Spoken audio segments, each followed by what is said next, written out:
Salomão, o homem ungido por Deus e escolhido para o seu povo, um grande rei Israel. Foi Salomão, sabedoria não se via, não havia em outro rei, em outro lugar. Era o mais sábio entre as nações. Duas mulheres ali chegaram chorando, de frente àquele rei logo foram falando: o vivo é o filho dele, quem morreu. A outra também disse: esse filho é meu. Estava em meu seio quando eu acordara, e a criança dela morta já estava. Por isso o rei de bênçãos julga em meu favor. Deus sempre é fiel e da mãe sabedor. E o rei disse: traga essa criança, eu vou voltar. E a metade do filho a cada mãe vou entregar. E uma espada afiada o rei desembanhou. E uma daquelas mulheres suplicando então falou: entregue o meu filho a outra, melhor que o meu rei. Salomão se levantou, o veredito fez saber. Entregou ele ao que a mãe disse e mostrou. Somente uma morte não teria a tal decisão. Escondido, justo, socorre os aflitos. Ele é Deus, é poderoso, o rei das nações. Desaloja os mistérios que escondem.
oportunidade que foi me dada para estar ministrando hoje, fiquei sabendo na semana.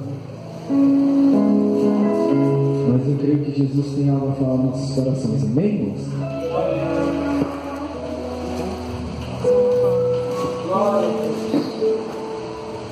Quem achou, diga glória a Deus. Quantos creem que Jesus está neste lugar, diga aleluia. Aleluias, aleluia. Sempre quando a gente fala, vamos falar aleluia, sempre tem esses aleluias e aleluia. Só aleluia aqui. Vamos ler de Lucas no capítulo 1, do versículo 30 ao 38. Amém? Essa breve leitura. Mas o anjo lhe disse: Maria, não temas, porque achaste graça diante de Deus. Eis que conceberás e darás à luz a um filho, a quem chamarás pelo nome de Jesus. Este será grande e será chamado Filho do Altíssimo. Deus, o Senhor, lhe dará o trono de Davi, seu pai. Ele reinará para sempre sobre a casa de Jacó, e o seu reinado não terá fim. Então disse Maria ao anjo: Como será isto? Pois não tenho relação com homem algum. Respondeu-lhe o anjo: Descerá sobre ti o Espírito Santo, e o poder do Altíssimo te envolverá com a sua sombra. Por isso também o ente santo que há de nascer será chamado Filho de Deus. E Isabel, tua parente, igualmente concebeu um filho na sua velhice, sendo este já o 6º mês para aquela que dizia ser estéril.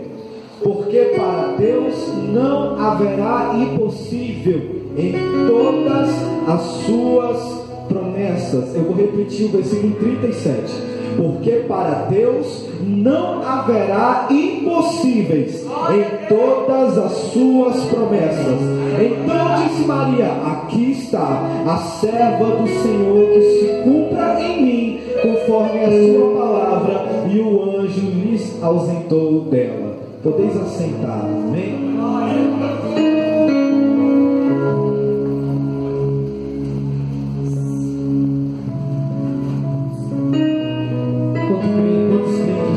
Neste lugar. Muito bem que o Espírito Santo ele anda em nosso meio e está em nós. Diga glória a Deus. Louve assim comigo um hino bem conhecido, para a honra e glória do nosso Senhor Jesus. Toda a igreja diga bem forte: neste lugar tu és rei.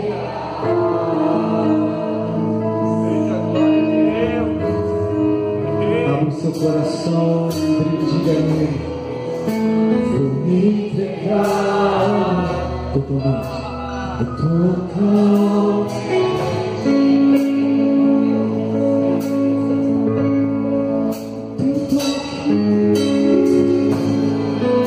o teu toque abriu os olhos.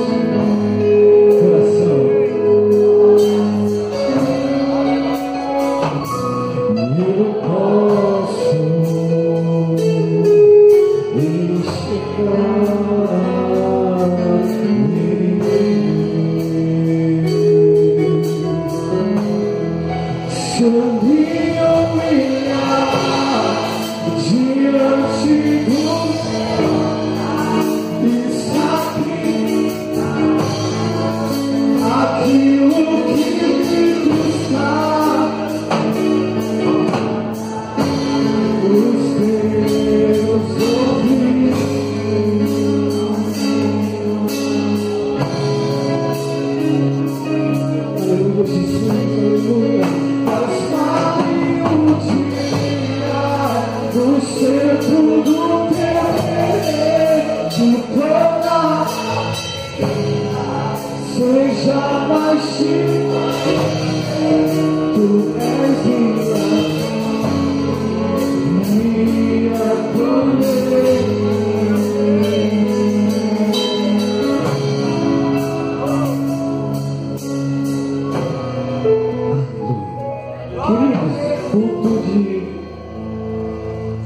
Dia das Mães.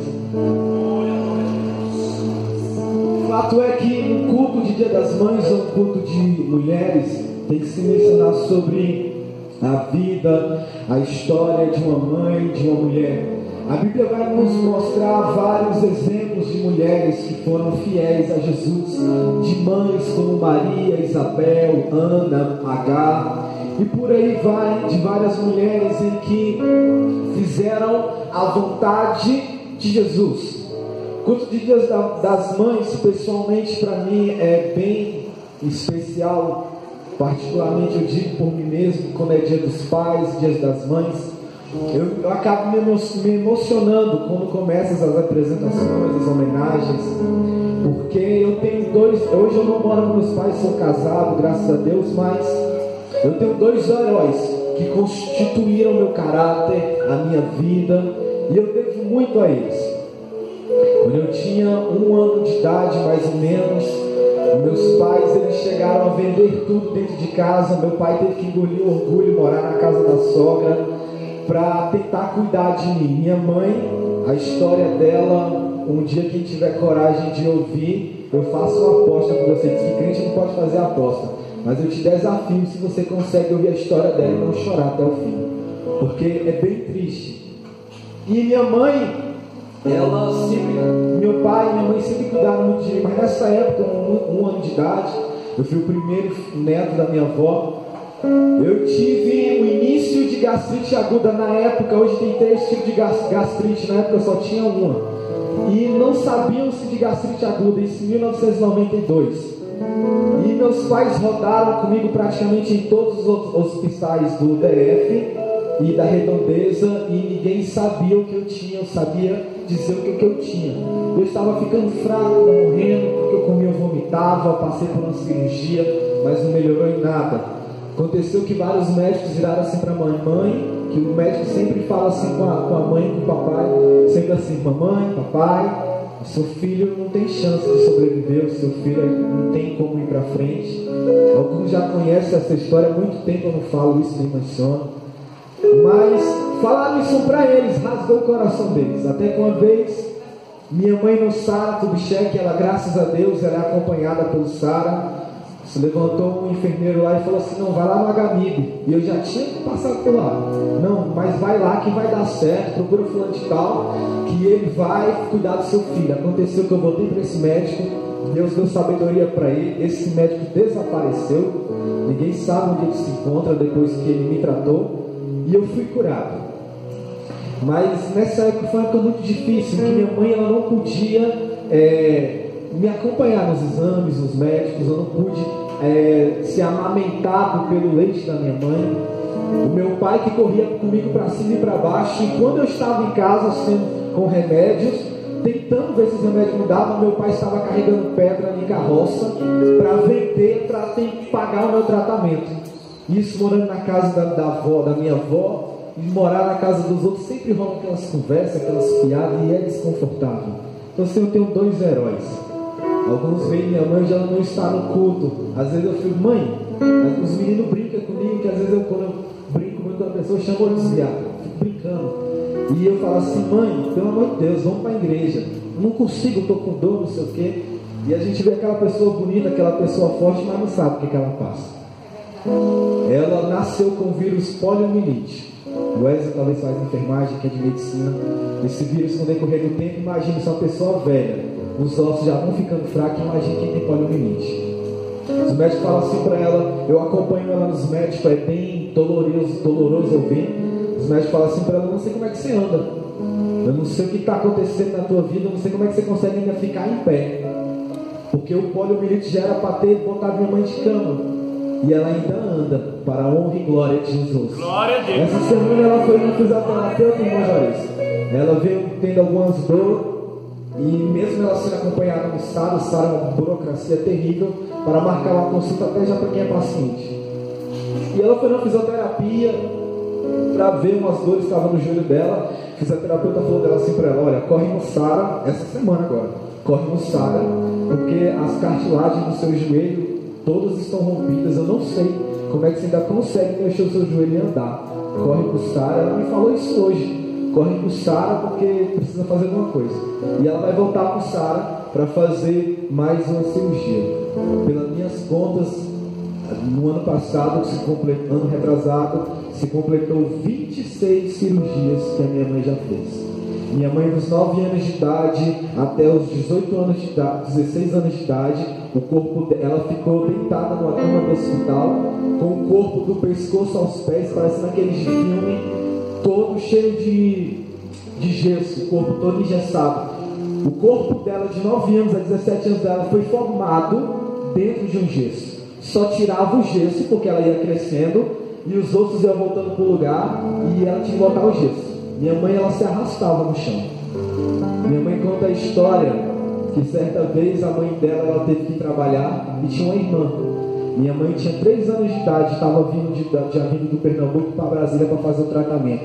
Minha avó lutando para conseguir uma vaga com Sara, conseguiu. Sara começou a dar jeito na minha mãe, ela andava se arrastando e aí as pernas dela foi voltando para o lugar. E minha avó um dia precisou trabalhar. Não vamos, preciso trabalhar. Falou com a irmã dela, era Dulce. Dulce, você pode olhar meus filhos. Minha mãe tem, acho que é 5 ou 6 irmãos. E aí, pode olhar meus filhos? Posso. Imagina uma pessoa que tem problema nos ossos, sentir cãibra. Um dia que está chovendo, frio, cãibra. Uma criança de 3 anos de idade. É muito sofrimento. Aconteceu que essa tia da minha mãe, minha avó não estava em casa, estava trabalhando na noite, começou a chorar muito.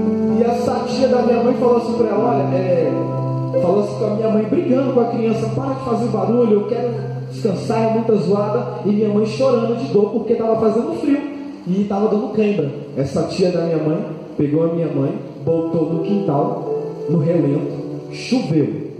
Minha avó voltou no outro dia de manhã e encontrou só aquela bolinha de osso assim, toda enrolada. As câimbras foram tão fortes que as pernas da minha mãe, que estavam ficando retas, voltaram tudo para trás na câimbra de novo. Correu para Sara de novo e foi internada e só saiu de lá com seus 17 anos de idade. Então, se a gente olha, às vezes as pessoas olham assim para minha mãe, às vezes todo mundo levanta para orar e ela fica em pé. Aquele aparelho dela é 2 kg e pouco. E é logo no joelho das cartilagens, está tudo rompido, ela não consegue manter em pé. E minha mãe, graças a Deus, é minha heroína. Minha mãe, meu pai. A história deles tem muito mais coisas. É incrível. Às vezes eles me contavam e me emocionavam. Eu tenho 2 heróis em casa. E quando é conto de mães, sempre a gente pensa na mãe como a nossa heroína, como uma mulher forte, uma mulher guerreira, que às vezes ela é ovelha, mas às vezes ela se torna leoa. Uma mulher que é cuidadora, mas se é necessário ela ir para a batalha, ela vai. Uma mãe que passa madrugadas acordadas, mas se for possível ela também passa a tarde brincando com a criança. Mãe é algo sobrenatural que só Deus vai entender esse cargo que foi colocado para essa pessoa chamada mãe. Pai é pai, mas mãe não tem outro. Mãe é mãe. E nesse culto eu tentei lembrar de algumas histórias de mãe. História mais linda que nós vamos ver de mãe de Maria. Antes do anjo vir visitar Maria, a história diz que o anjo Gabriel, ele visita primeiro Isabel, que era parente de Maria. Leva-se a teologia que Isabel e Maria eram da casa de Davi, da linhagem de Davi. Acontece que foi prometida a Isabel que ela geraria um filho, e esse filho seria João Batista, e o seu pai, o sacerdote Zacarias. Segue-se a história que Isabel, ela era estéril, e a Bíblia frisa bem que a sua idade era avançada. Isabel não poderia ter mais filho, mas ela orava querendo um filho. E todo mundo dizia: você é estéril, você não pode ter filho. É incrível que sempre quando uma pessoa ela tem um sonho, se tem 10 pessoas ao redor dela, 8 vai dizer para você: esse teu sonho, Zé, de ser motorista da Pioneira, que para mim é um dos melhores empregos até hoje. Eu fico brincando com o Zé. É impossível, larga isso não vai dar certo na tua vida. E dos 10, apenas dois vai falar: vai lá, vai dar certo, você vai conseguir. Eu tenho certeza que o tamanho do milagre de Isabel era tão grande que deveria ter apenas uma pessoa, que era o seu esposo, que era temente a Deus, falava assim: não, se for da vontade de Deus, Ele vai nos dar um filho. Mas para a sociedade era impossível uma mulher que era estéril ter filho. Ah, mas serve ao Deus de Abraão, de Isaac, de Israel. Eu falo Abraão, Isaac, Israel, porque não podemos chamar de Jacó Jacó é Israel. Deus mudou o nome dele. Então, será Isabel só Deus para fazer um milagre na tua vida. Porém, a história diz que aquele período elas estavam se findando, estava se acabando, um período chamado período interbíblico. Até então não tinha milagre acontecendo, não tinha um profeta na terra, não tinha alguém que pudesse falar em nome de Deus, para que viesse em Isabel e falasse: Isabel, você vai ter um filho. Estava 400 anos em silêncio, em que nada da parte de Deus acontecia na terra. Então, até que se alguém confiasse em Deus, iria duvidar, porque não teria como, não estava 400 anos em silêncio. Isabel era impossível ter filho. Até parece que Deus ia abrir uma exceção apenas para Isabel. E eu louvo a Deus, que, querido, pode estar o inferno ter se levantado, pode a terra, a sociedade, pode ter os dados, pode estar tudo contra você. O povo vai falar assim: desiste, abra mão, esquece do teu sonho. Mas eu sirvo a um Deus que, se for necessário, Ele abre uma porta somente para mim. Ele não precisa ninguém mandar e ninguém pedir. Ele abre uma exceção para mim. Pois bem, primeiro milagre depois de 400 anos: Isabel, você vai ter um filho. Foi aberta uma exceção. Isabel, aquela alegria toda. A Bíblia diz que logo após ele cumprir essa palavra na vida de Isabel, o anjo vai lá nas casas de Maria. Maria é uma moça virgem, estava noiva de um homem chamado de José, da linhagem de Davi. Homem temente, servia a Deus. Esse anjo, ele chega perante Maria e diz: Maria, Deus achou graça em ti, bendita tu és em todas as mulheres. Maria se assusta com aquela zoada no seu quarto e não entende o que está acontecendo. E o anjo fala assim: olha, você vai gerar a um filho, e esse filho vai ser o Salvador. Você vai colocar o nome dele de Jesus. O interessante é que Maria, ela não duvida e não questiona. Ela apenas pergunta: como posso eu ter um filho e gerar um filho, sendo que eu não sou casado, ainda sou noiva, e eu nunca tive relação com homem nenhum? O anjo diz assim: olha, Maria, a forma que você vai gerar esse filho, o Espírito Santo, ele vai promover dentro do seu ventre. Acho que o anjo olhou assim para ver aquela cara de dúvida. E não te assombres, porque a tua parente Isabel, falaram que ela era estéril porque ela já tinha uma idade avançada, mas você sabe que ela está grávida. Você sabe que ela vai gerar um filho. Esse mesmo milagre, esse mesmo Deus que promoveu o milagre na vida de Isabel, vai promover na tua vida. Porque para Deus, Lucas 1,37, porque para Deus nada é impossível. Maria, eis-me aqui, seja feita a vontade do Pai. O interessante é que Maria, ela poderia falar: não, se acontecer isso, como é que eu vou explicar para o meu noivo? Ele vai me largar. Pela lei de Moisés eu posso ser até apedrejada. Não pode uma coisa dessa. O que é que eu vou falar para o meu pai, para minha mãe, para minha família, para minhas amigas? De repente eu sou noiva, alguns dias depois eu apareço grávida. Que história é essa? Ela poderia ter falado isso para o anjo, mas ela não. Todavia, seja feita a tua vontade. A história diz que José ainda ficou atormentado. Pareceu buchuda. Esse filho é de quem? Meu não é. A Bíblia diz que foi necessário um anjo visitar José e confortar e esclarecer para ele o que estava acontecendo. Porém, pois bem, eles casam, levam-se a vida. Maria fica grávida, barriga grande. Chega-se uma vez um decreto que é necessário todos os israelitas, hebreus, todo mundo de Jerusalém e da redondeza tinha que se alistar. Chega-se José, pega a Maria com aquela barriga grande, começam a viajar, vamos se alistar. A Bíblia diz que nesta viagem o Messias nasce numa manjedoura. Imagina comigo, querido, que quem gosta de ler Bíblia, de estudar a Bíblia, não se trata muito sobre o que aconteceu na infância, na adolescência de Jesus. A Bíblia vai mencionar apenas um caso, quando Jesus tinha 12 anos de idade, e depois já no seu ministério. Mas e os outros anos? Como é que foi o relacionamento de Jesus dentro de casa com Maria? O milagre da vida de Maria não foi apenas ela gerar o Messias. O milagre da vida de Maria foi uma oportunidade que ninguém na face da terra teve, pensou em ter ou algum dia vai ter. É fato dizer que Maria, alguns momentos na sua vida, quando ela estava com Jesus, ela esquecia que Jesus era o Messias, era o Filho de Deus, e tratava Jesus como filho. E às vezes era necessário Jesus dar aquela má resposta de Maria e falar: mulher, o que é que eu tenho contigo?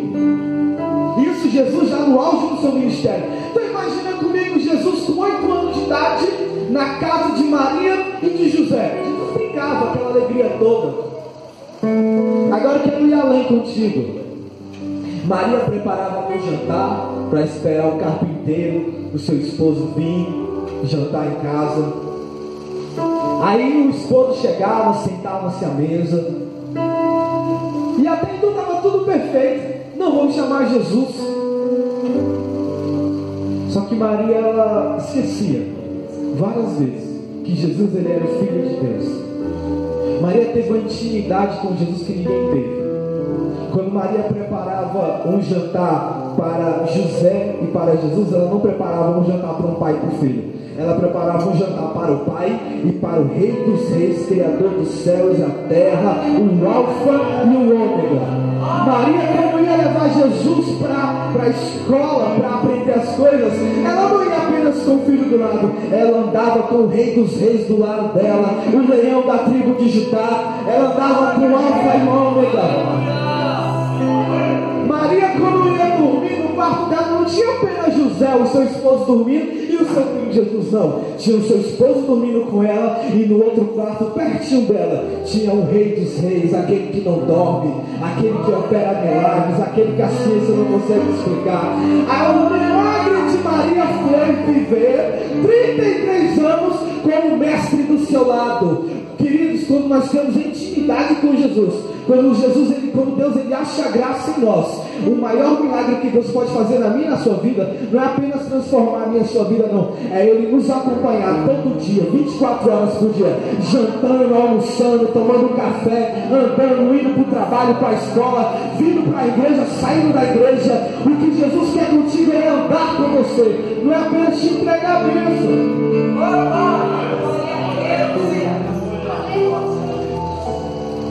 E o tema dessa mensagem será: o deserto gera fidelidade.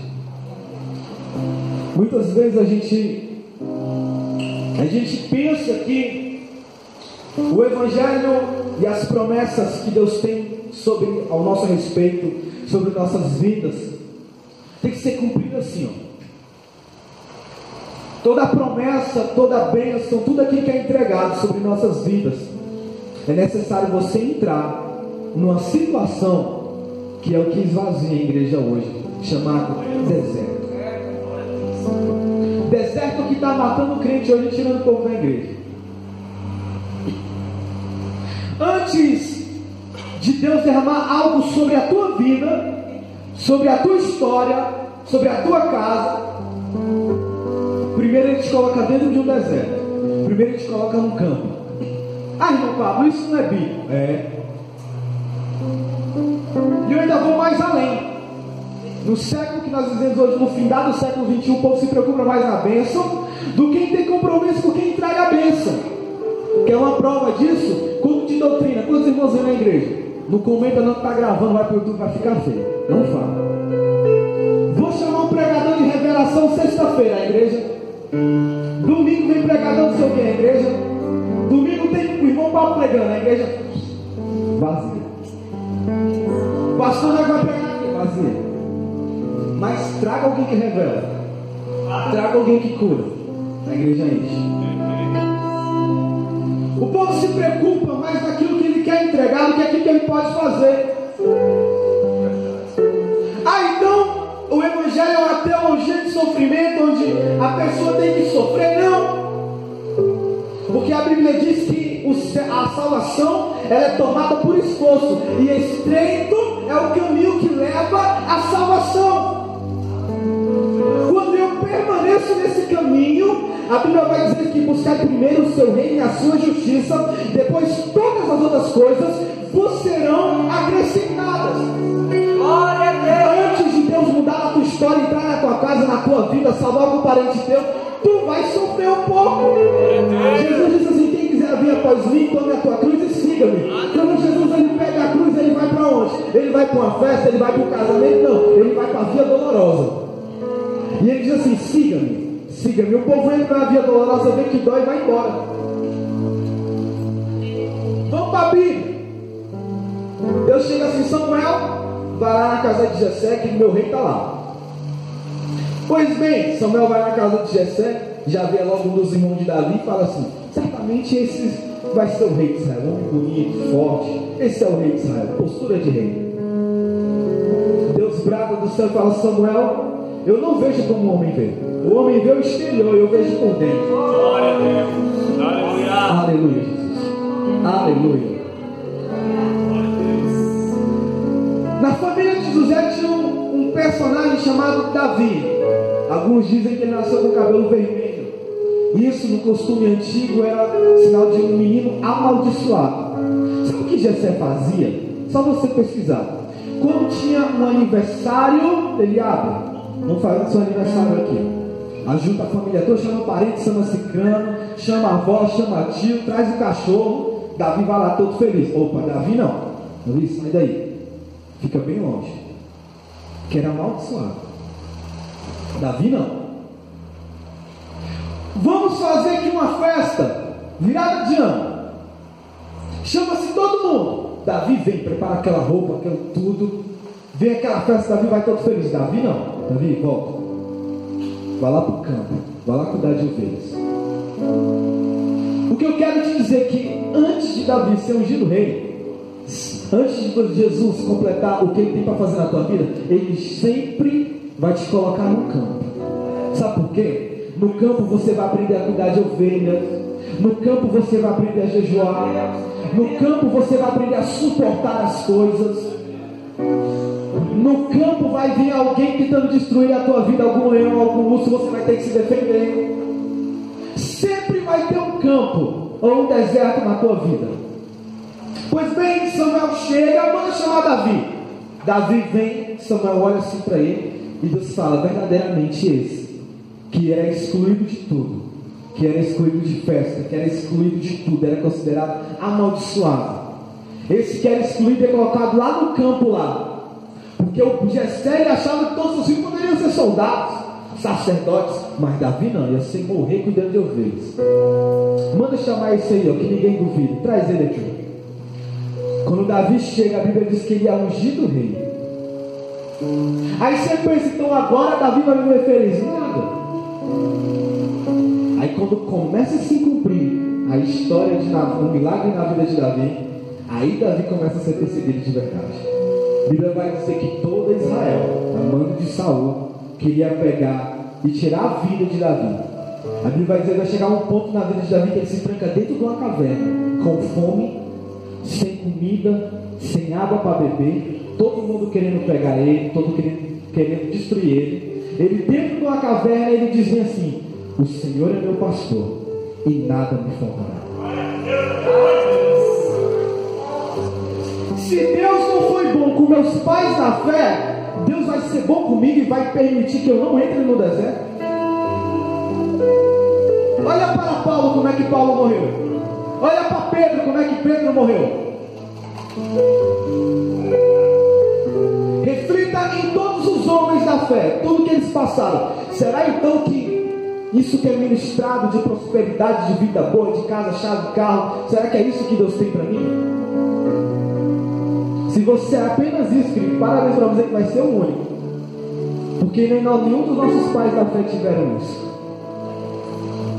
Mas é necessário o crente entrar dentro de um deserto. Porque é no deserto em que Deus ele molda você. Ah, mas Deus não pode cumprir o que Ele tem para cumprir na minha vida sem eu ir no deserto? Não pode. Eu pego o raciocínio de Alisson Mendes, não pode. Porque se Deus ele cumprir na tua vida o que Ele prometeu sem antes tu passar por um deserto, tu sai da igreja. Você não vai ter capacidade de suportar aquilo que Deus quer sobre a tua vida. Aleluia. Você não tem estrutura ainda.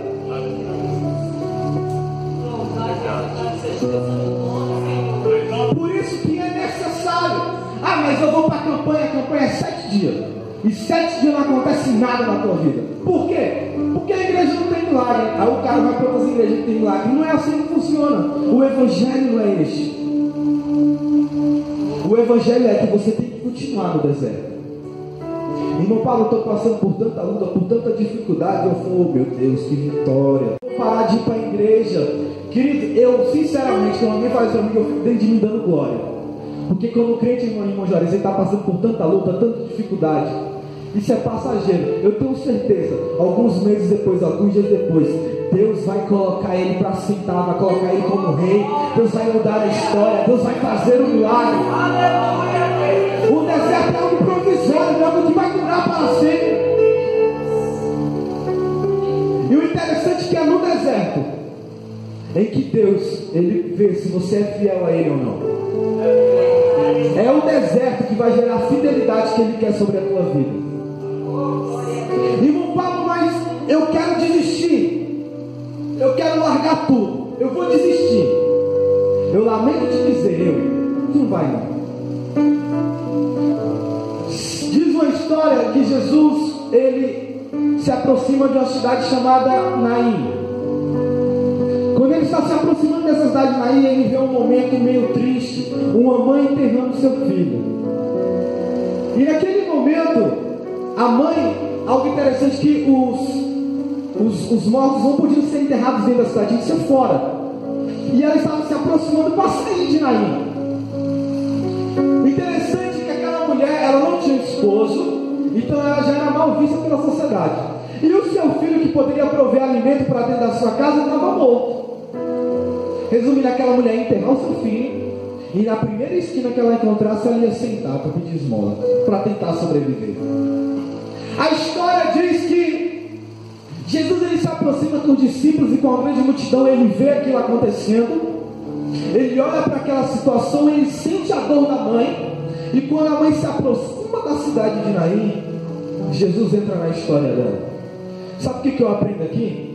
Muita gente fala, eu vou desistir, eu vou largar tudo, eu não vou mais para a igreja, o meu limite já foi. Não foi, querido.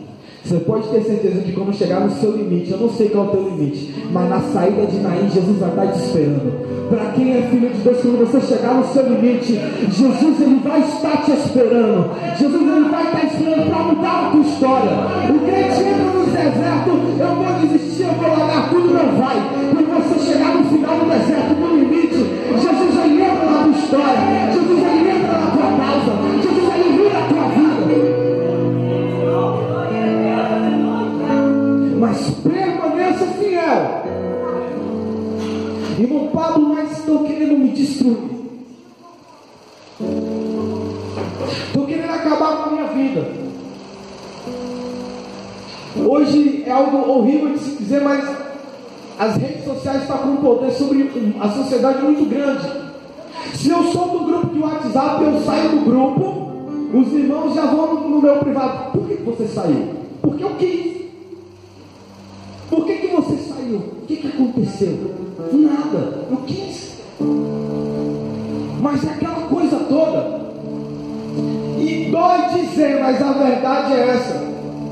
Se o irmão Daniel faz algo ao meu respeito, o que acontece é que muitos crentes, quando o irmão Daniel chateia alguém, uns crentes usados vai no Facebook e acaba com a vida do irmão Daniel.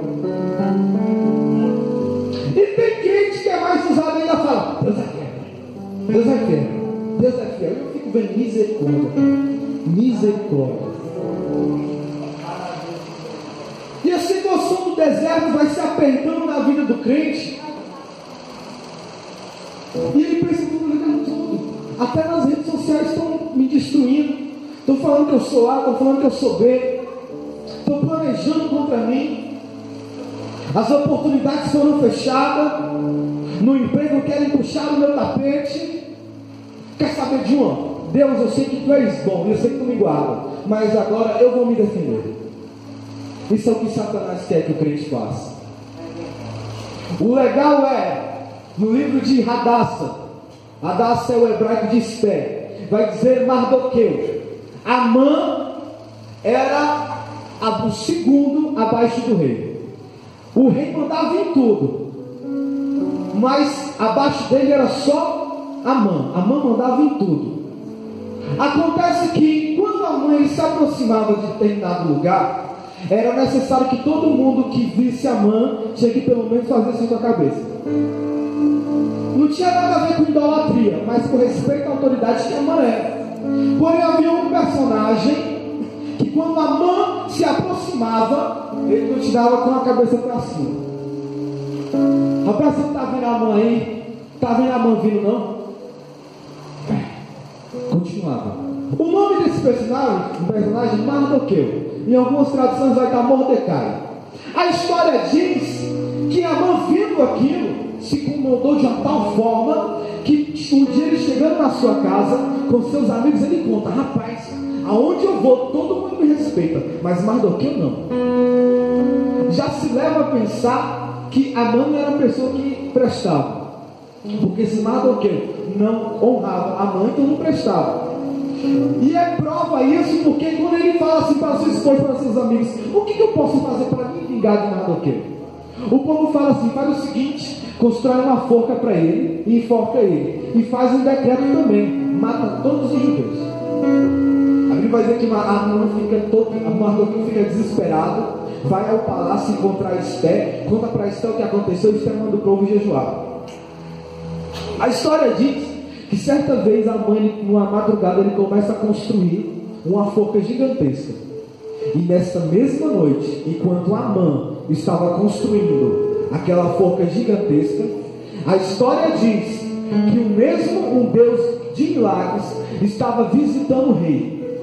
A Bíblia diz que naquele dia o rei não conseguiu dormir, e ele acorda de madrugada e manda que os seus conselheiros se aproximem e tragam um livro de acontecimentos do reino, para ele estar por dentro de tudo que estava acontecendo. A história vai dizer que os seus conselheiros contam: certa vez, um homem chamado Mardoqueu, o povo estava tentando roubar o rei, e a história diz que Mardoqueu, ele pegou e entregou esses guardas que estavam querendo destruir a sua vida, rei. E o rei perguntou: o que foi feito para a vida de Mardoqueu, para honrar ele, por esse cuidado que ele teve sobre a minha vida? A história vai dizer que os conselheiros falaram assim: rei, não foi feito nada. E ele: mas não foi feito nada, tudo bem, pode deixar. A Bíblia diz que o rei não conseguiu dormir, ficou pensando uma forma de honrar Mardoqueu. E nessa mesma noite, a mãe estava terminando de construir a forca para Mardoqueu. A história diz que no outro dia Amã chega no palácio todo feliz, todo alegre. E quando ele se aproxima do palácio, um dos conselheiros fala: Amã, o rei Assuero quer falar com você. E ele: ótima oportunidade, eu vou falar para ele o que eu quero fazer com Mordecai. Quando ele se aproxima do rei, quando ele vai abrir a boca para falar os planos dele, sobre a forma que ele fez, o rei nem deixa ele falar e fala assim: Amã, veja bem, aconteceu uma situação aqui no reino e eu preciso honrar uma pessoa que me protegeu. E Amã pensa logo: isso pode ser eu. Abaixo do rei só estou eu no reino. E se fosse mulher, poderia ser Esther, mas se é homem, sou eu. E o Amã fala assim: pois bem, rei, quem é essa pessoa?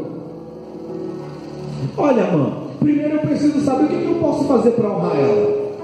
Amã, pensando que era com ele, ele vai falar assim: olha, pega aquele cavalo bonitão, aquele branco que o Senhor dá aos passeios, pega o príncipe, manda ele na frente do cavalo, honrando o nome deste homem, e pega as suas vestes reais e coloca sobre ele, e dá uma volta no reino, para mostrar para todo mundo que o Senhor era na vida daquele rapaz. O rei Assuero falou: Amã, tu és muito sábio, e é isso mesmo que eu vou fazer. Amã, achando que era com ele, já começa a preparar tudo. Fala assim, aí o rei Assuero vira para Amã: Amã, vai lá e busca o judeu Mardoqueu e honra ele. Tudo que você me deu ideia, você faz com ele. Amã fica sem entender nada. Ele volta, prepara tudo a mão do rei para dar uma volta com Mardoqueu. Mas o coração de Amã era enforcar Mardoqueu. E Mardoqueu vai dando volta no palácio, e o próprio Amã dizendo: bendito és o rei sobre a vida de Mardoqueu. O rei gosta de Mardoqueu.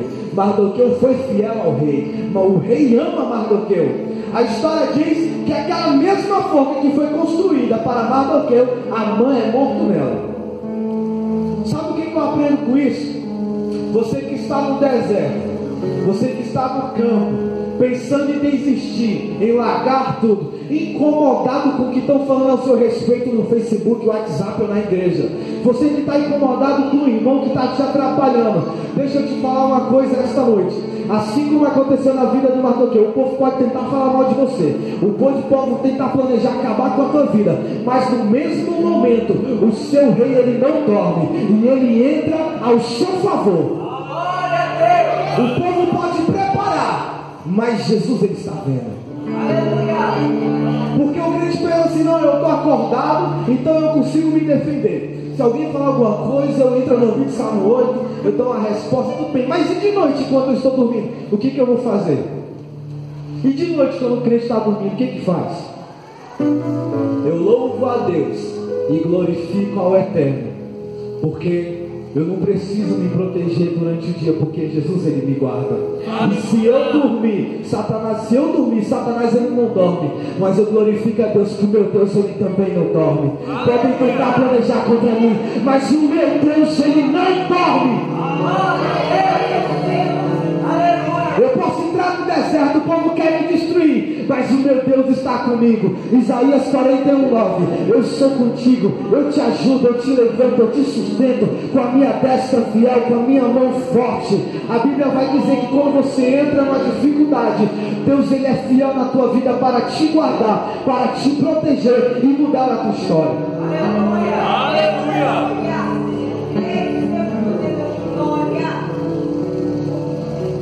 Mas durante o deserto, a fidelidade do cristão, ela fica frágil. Durante o deserto, muitos crentes se afastam do ministério, da igreja. Durante o campo, durante o deserto, antes de Deus cumprir o que Ele tem para fazer na tua vida, primeiro você tem que provar para Ele que você é fiel. E muita gente fica no caminho. Muita gente desiste.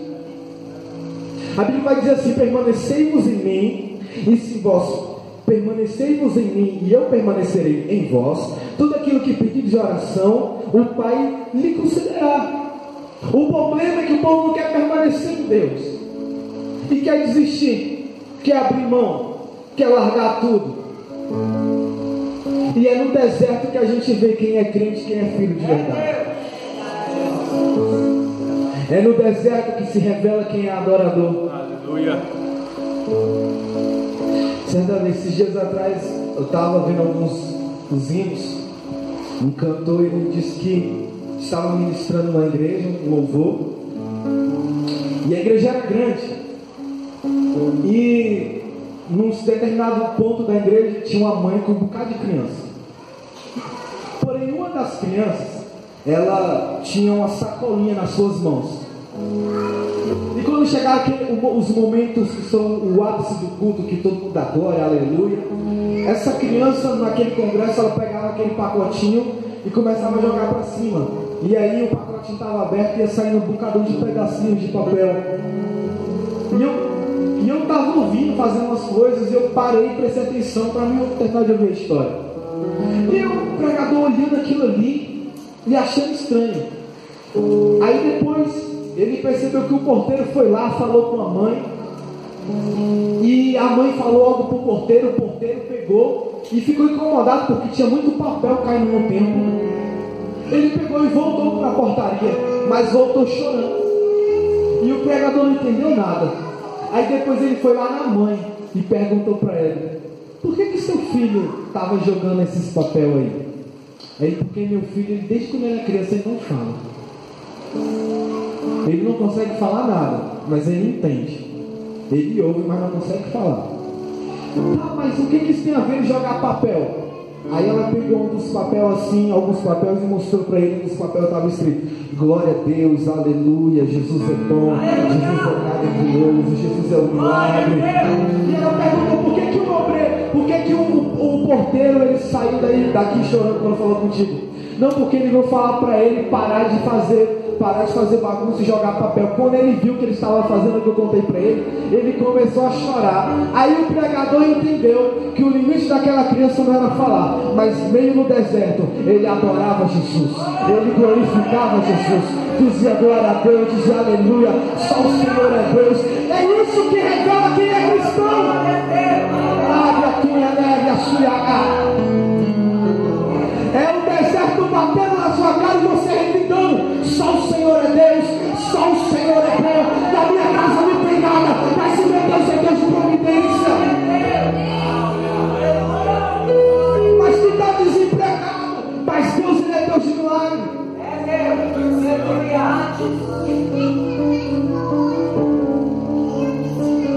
E a vida do cristão, ela é cheia de altos e baixos.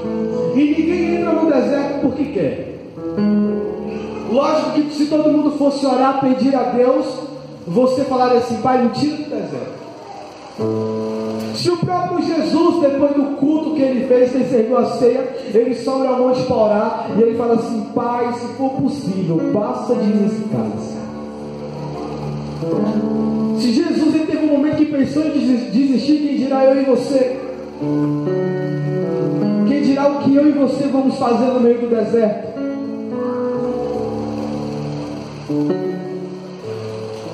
E aí, quando tem um culto de doutrina, um culto de oração, um culto de domingo, você sabe que determinado irmão está passando por dificuldade e ele não vem para a igreja. Você sabe que determinado irmão está sofrendo, está doendo, mas ele não vem para a igreja. Mas aí quando tem um culto que vem alguém de nome, ele vem e não recebe nada. E não recebe nada. Porque se Deus ele abençoa a tua vida, amanhã ou depois, na segunda, na terça, você vai embora como se tudo tivesse normal. Quando você passar precisando de novo, aí você vai atrás dele de novo. Deus ele não faz isso. Deus ele permite você entrar no deserto e vai deixando, e vai deixando, e vai deixando, até chegar no seu limite, para ele ver até onde vai a tua fé. E é no deserto onde a sua adoração tem que entrar em estado. Você quer ter intimidade e o milagre que Maria teve? Adora Jesus no deserto. Aleluia, Senhor. Adora a Deus no campo. Antes de tu entrar no palácio, tu vai ficar no campo. Antes de Deus entrar dentro da tua casa, ele vai te lançar no deserto.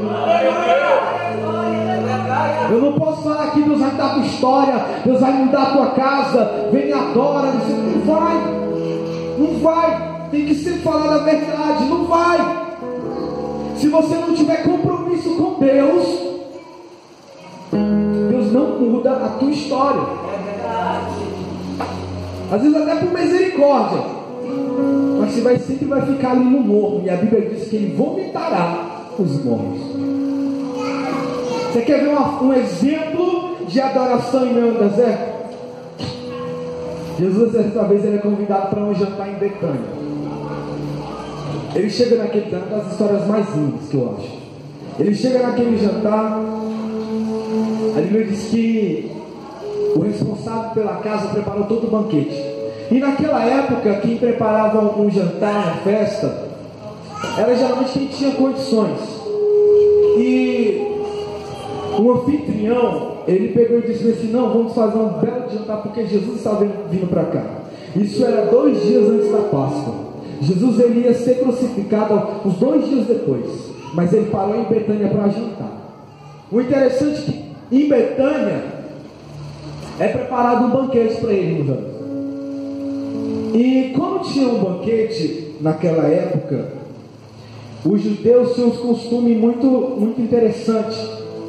Existia 3 tipos de pessoas que iam para um jantar. Tinha os que tinham condições, tinha os que iriam trabalhar e tinha os pobres. Porque quando se acabasse o jantar, o dono da casa, daquele jantar, ele ia fazer o seguinte: ele se afastava dos convidados, ia pegar o que sobrou da comida, do banquete, e ia dar aos pobres que estavam ali dentro da sua casa, e ele ia mostrar o quanto ele era misericordioso. Assim eram os jantares daquela época. Jesus, porém, chega, todo mundo trabalhando, era chamado irmã fulano, irmã cicrana, e todo mundo preparava um belo de banquete. Jesus chega, aquela história, o mestre chega Jesus e mais 12, tudo para comer. A história diz que no meio do banquete, todo mundo servindo, todo mundo trabalhando, os pedintes, tudo lá no canto, esperando acabar o jantar. A Bíblia diz que aparece uma mulher, do nada. Chegou uma mulher do nada, que todo mundo olha assim para ela: quem é essa mulher? Ela não está pedindo, ela não está trabalhando, e ela não é da família do dono da casa. Quem é? O que ela está fazendo aqui? A Bíblia diz que aquela mulher era pecadora. Ela entrou na casa. Quando ela soube que Jesus estaria lá, ela não estava vendo o que estava acontecendo. Ela entrou dentro da casa. Quando ela entrou dentro da casa, ela viu o mestre. A Bíblia diz que ela foi passando pelos convidados, foi passando por quem estava trabalhando naquele jantar. Ela estava com um vaso de alabastro. Ela pegou e derramou aquele azeite sobre a cabeça de Jesus. A Bíblia diz que o que ela derramou foi um azeite caro chamado bálsamo, e era algo importado na época. Se hoje um perfume importado é caro, imagine naquela época, quando não tinha internet, não tinha carro, não tinha avião, não tinha nada. Imagine quantos dias era para chegar algo importado. A Bíblia diz que ela pega aquele bálsamo, que era algo importado, era algo egípcio. Ela chega na cabeça de Jesus, derrama tudo na cabeça de Jesus. A Bíblia diz que o anfitrião, ele para e fica assim: da onde veio essa mulher? Que loucura é essa? Todo mundo que estava trabalhando para e fica vendo o que estava acontecendo naquele momento. Jesus só ficou calado e recebeu. E a mulher derramando sobre ele. Os discípulos, principalmente Pedro e Judas, porque Judas que cuidava da parte financeira do ministério de Jesus, e principalmente Mateus, que ele era contador, ele entendia de valores. A Bíblia vai dizer que os discípulos se perguntam entre si: essa mulher é louca, como é que permitiram ela quebrar esse vaso de alabastro e derramar esse bálsamo em Jesus? Por que não pegou isso e vendeu e distribuiu para os pobres? A Bíblia vai dizer que logo após esse ato dessa mulher, Jesus fala para aquela mulher pecadora e vai e muda a história dela, e fala assim: que em todos os tempos de evangelho em evangelho que fosse escrita a Bíblia Sagrada, a história daquela mulher tinha que ser mencionada sobre a atitude que ela teve. Glória a Deus. Aleluia. Ele vira para o anfitrião e fala assim: ó, tudo você preparou para mim. Os pobres, dinheiro você vai ter todo dia. Pobre você vai ter vários aí. Mas eu, enquanto eu estiver aqui, você não vai me ter todos os dias. E essa mulher entendeu isso. A Bíblia vai dizer que a mulher, ela se lança, está nem o que está acontecendo. Ela vai numa forma de adoração e derrama o bálsamo sobre a vida de Jesus. Você sabe o que demonstra essa história? Aleluia. Eu não sei o teu deserto. Eu não sei o que você está passando ou o que você está enfrentando. Eu não sei o que estão falando a seu respeito. Mas se você vê Jesus, vá até Ele. Se você veio para o culto de domingo, adora Ele, glorifica Ele. Não liga por que estão te dizendo, nem para a dificuldade, ou se vai borrar maquiagem, ou se você vai ficar descalço, mas adora a Jesus. O deserto vai revelar quem é verdadeiro adorador. Então no deserto mostra o adorador que você é. A Bíblia vai dizer que Jesus está procurando verdadeiros adoradores que adorarão ao Pai em espírito e em verdade, porque a hora vem e a hora é essa, porque Deus é espírito e importa que os seus adoradores o adorem dessa forma. Sabe o que Jesus está dizendo? No fim dos tempos o amor de muitos esfriarão, mas ele ainda cria que no culto de domingo entraria filhos e servos que irão adorar o Pai mesmo na dificuldade, mas irão dizer: só o Senhor é Deus, só Jesus ele é bom, só Jesus ele transforma, só Jesus ele opera milagres. Se coloque em pé nessa noite.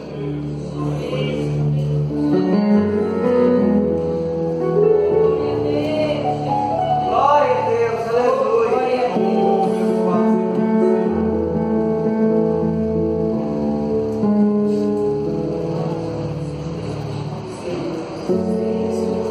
Glória a Deus. Aleluia. O que vai fazer que a sua vida, você possa chegar no ápice do seu ministério, do que Deus tem na tua vida, é como você vai agir em meio ao deserto, é como você vai se comportar em meio à dificuldade. Eu tenho certeza que a maioria que estão aqui não estão de olho nos bens que o Pai tem para oferecer, porque vocês vêm e vocês cantam a mesma canção que o ministério canta. Se Deus quiser, Ele é Deus. Se não quiser, Ele é Deus. Mas eu creio que se você está aqui é porque você adora ao Pai em espírito e verdade. É que Deus, Ele fechando a porta, você glorifica a Deus. É que o juiz, ele dando a palavra negativa ao seu respeito, mas você sai de lá da audiência dizendo: só o Senhor é Deus. Eu creio que em nosso meio tem crente que vai, entra no hospital, mas fala assim: ó, deu tudo errado na tua vida, mas só o Senhor é Deus. Porque eu creio no Deus de milagres. Quantos creem no Deus de milagres? Bem baixinho, bem baixinho. Três semanas atrás, teve um culto de domingo que eu não estava aqui. Deus estava cumprindo uma promessa na minha vida 3 semanas atrás. Um grande pastor, amigo meu ali embaixo, pastor Josimar, amigo de fé, ele me chamou. Eu e meu pai sempre, devido à pintura, a gente sempre acaba ofertando coisas na igreja. E esse pastor, ele criou um papel de honrar o mérito para quem ajuda no ministério. E ele queria homenagear eu e meu pai. Ah, irmão pai, por que você está contando isso? Passou agora? Não. Misericórdia. Convém que ele cresça e que eu diminua, mas preste atenção. Falei: pai, vamos lá, vamos. Pedi permissão para o pastor Enoque, não sai para lugar nenhum sem pedir permissão dele. E vamos lá. Chegando no culto, a minha expectativa no culto era que sair daqui depois do louvor, já estava viajando. Toquei o baixo e fui. Quando eu cheguei no culto, eu olhei assim para a plataforma onde os pastores estavam sentados, já comecei a chorar. Comecei a me emocionar por causa de uma pessoa que estava sentada lá. E aí o pastor foi fazendo o culto e foi me chamando. Ele me chamou lá em cima para me entregar o documento. E eu em lágrimas, eu por dentro estava em lágrimas. E ele: vou te dar 1 minuto para você falar alguma coisa. Eu falei: amém. Tinha um pastor que ia ministrar, eu não esperava nunca mais ver esse cara. Ele estava sentado bem assim, lá na cadeira. E esse pastor, há 15 anos atrás, eu tinha 14 anos de idade. Eu fui numa vigília lá em cima, ali no Pedregal, lá em cima. E ele contou o testemunho dele e ele falou algo muito interessante. Ele contou o que Deus fez na vida dele e ele falou bem assim: e aqueles que creem que Deus mudou a minha história, salvou a minha casa e a minha família, aqueles que creem e recebem essa palavra adoram e glorificam Jesus. Naquele dia, naquela vigília, com 14 anos de idade, eu adorei, glorifiquei e peguei aquilo para mim. E eu dizia assim: se Deus mudou a história daquele homem, salvou a casa dele, Ele também pode fazer isso na minha vida. Nessa época eu era o primeiro da minha família. Era eu e meu tio, os únicos evangélicos da família. Na minha casa todo mundo era católico. Católico roxo.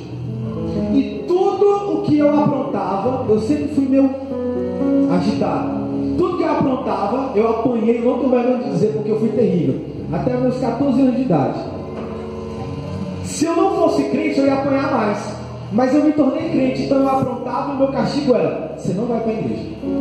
A minha igreja era na Casa da Britação, lá em cima, lá na Rua das Star Móveis, que hoje tem uma de esquina até Internacional da Graça, lá em cima. Eu saía toda sexta-feira daqui, ia para lá, sábado voltava, domingo ia de novo.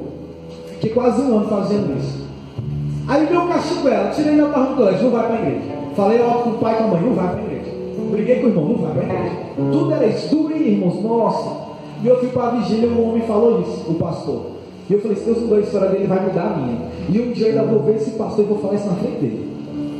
3 semanas atrás, eu até me emociono, 3 semanas atrás eu entrei naquele culto.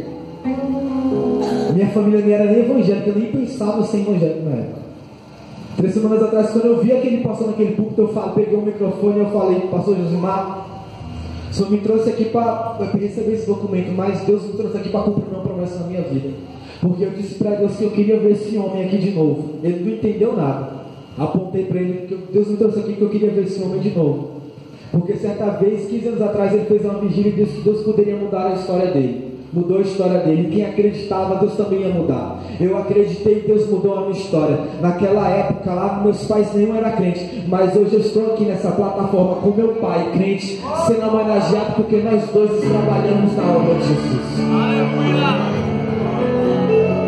Quando meus pais falavam assim: você não vai para a igreja, eu dobrava meu joelho e falava que Jesus nos ensinava. Entrava dentro do quarto e o fogo descia. Meu pai falava: tu não vai para a igreja. E eu lá: bendito seja. O cordeiro estava nem aí. Doía, chorava, mas eu adorava. Em meio à dificuldade eu permaneci fiel, eu adorei. E minha casa foi salva. Por que eu estou contando isso? Porque muitas vezes a gente ministra algo aqui, o louvor, a pregação, e a gente profetiza a tua vida: Deus vai mudar a tua história, e Ele muda. Mas depende de você, se você acredita ou não. E eu profetizo essa tua vida, ou essa noite sobre a tua vida. A história que tem que ser mudada, Jesus, Ele pode transformar ela. A casa que precisa que Jesus entre, Jesus, Ele pode entrar dentro dela. A pessoa como no meu limite, não tem problema não. Jesus, Ele está se aproximando de Naí. Ele vai ao seu público. Ele vai mudar a tua história. Ele vai mandar o socorro. Diga assim comigo: Espírito, em verdade, te adoramos, te adoramos. No deserto, Pai, declare Espírito,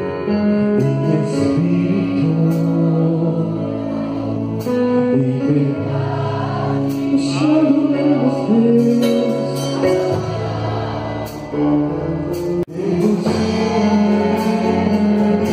E veio ao deserto agora, igreja, te entregamos, porque somente Ele é o Senhor. Te entregamos. Sua igreja pra te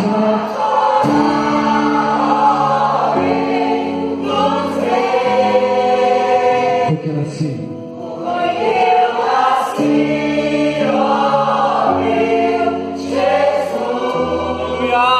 Meu prazer é te louvar. Meu prazer é estar na casa do Senhor. Meu prazer é viver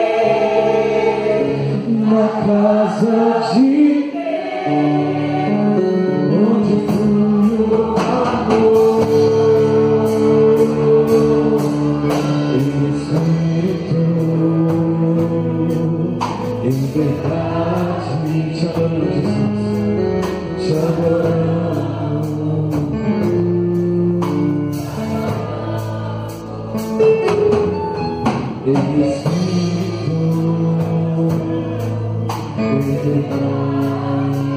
Chamamos Deus,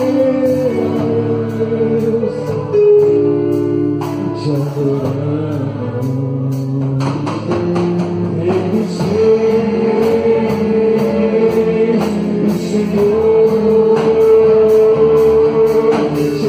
entregamos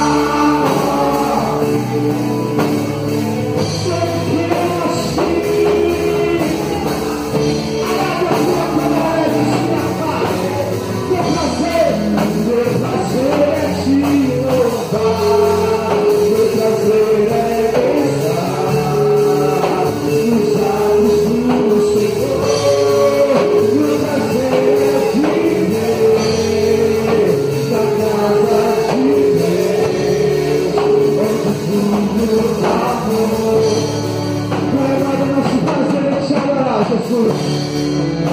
Oramos a Ti essa noite, Pai.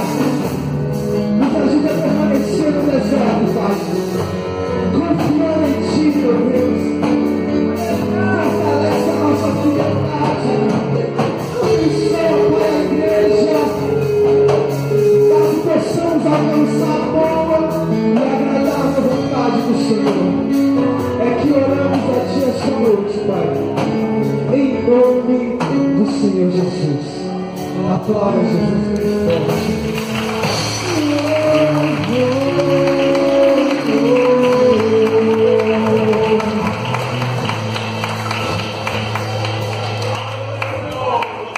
Queridos, nesse momento,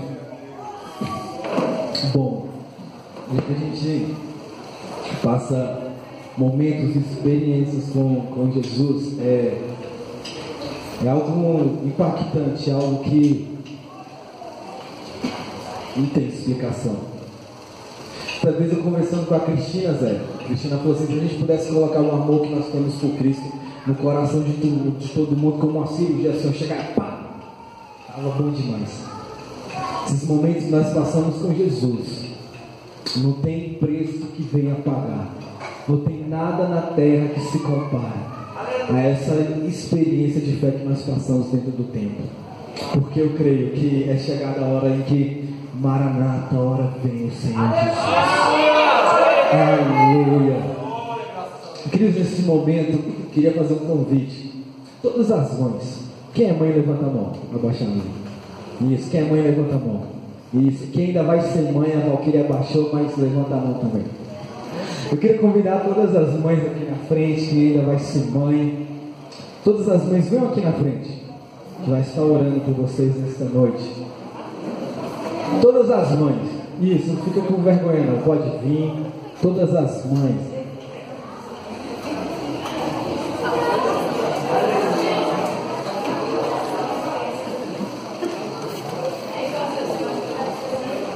Isso, todas as mães aqui na frente. Vamos estar fazendo uma oração. Peço que toda a igreja se coloque de... Isso.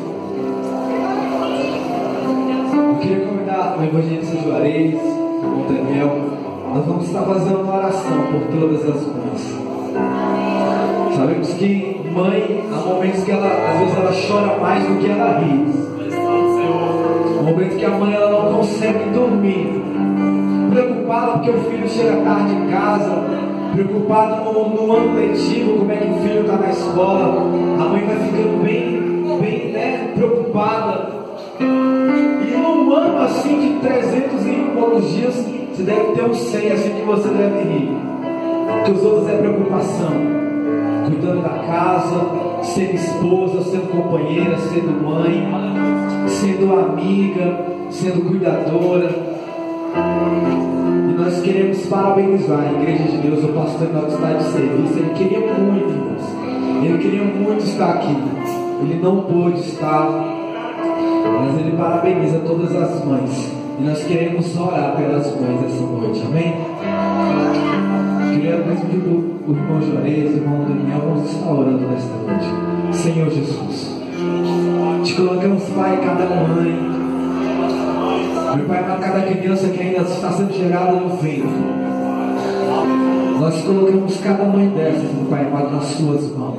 Cada mãe com sua peculiaridade. Deus amado, você possa estar guardando, sustentando, dando graça, dando força, Pai, porque vivemos tempos tão difíceis. Mas essas mães que estão aqui, porque se elas estão aqui essa noite, é porque elas creem que maior é o Deus que está na vida delas do que aquele que está no mundo. E nós estamos nesta manhã,